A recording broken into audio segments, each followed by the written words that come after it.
नमस्कार, big dot news channel पर आपका एक बार फिर से स्वागत है। बड़ी ब्रेकिंग न्यूज लेकर हम आपके सामने हाजिर हैं। चलिए देखते हैं बड़ी ब्रेकिंग न्यूज।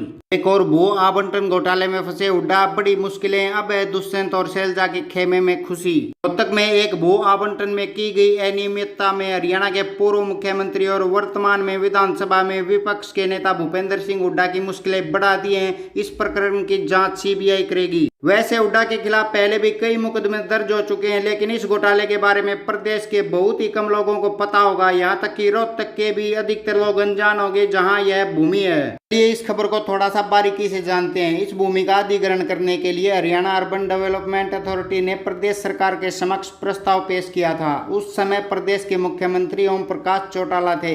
भाजपा उनकी सरकार को समर्थन दे रही थी, लेकिन सन 2005 तक हरियाणा सरकार के अधिग्रहण के प्रस्ताव को अपनी स्वीकृति प्रदान नहीं की।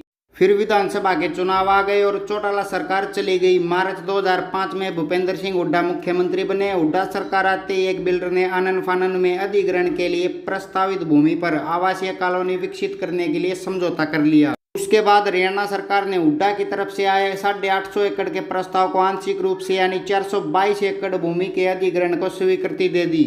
उसके बाद 280 एकड़ भूमि पर बिल्डर कंपनी ने कॉलोनी विकसित करने के लिए लाइसेंस मांगा और जून 2006 में उसे राज्य सरकार के town and country planning director से इसके लिए स्वीकृति मिल गई। फिर क्या था, अधिग्रहण से 280 एकड़ जमीन बिल्डर कंपनी के नाम छोड़ दी गई और उसके बाद भूस्वामियों के पावर ऑफ अटॉर्नी रखने वालों के माध्यम से बिल्डर के नाम जमीन बेच दी गई। यद्यपि बाद में हरियाणा सरकार की तरफ से बिल्डर को जमीन देने के आदेश को सुप्रीम कोर्ट ने रद्द कर दिया और जमीन हुड्डा को सौंपने के आदेश दिए। यहाँ उल्लेखनीय है कि मनोहर लाल सरकार ने पहले इसकी जांच खुद ही सीबीआई से कराने का फैसला किया था, लेकिन न जाने क्यों वह पीछे हट गए और फिर एक आईएएस अधिकारी से इसकी जांच कराई गई, जिसने इसे व्यवस्थागत खामी बताकर सबको क्लीन चिट दे दी। लेकिन इस प्रकरण में जो क्रमवार और यथाशीघ्र स्वीकृतियां तत्कालीन हरियाणा सरकार की तरफ से दी गई, वे संदेह उत्पन्न करती थी और सुप्रीम कोर्ट ने सीबीआई को जांच के आदेश दे दिए। गौरतलब है कि भूपेंद्र सिंह हुड्डा पहले एजीएल प्लांट आवंटन घोटाले, मानेसर भूमि आवंटन घोटाले, रॉबर्ट वाड्रा डील घोटाले में अभियुक्त बनाए जा चुके हैं।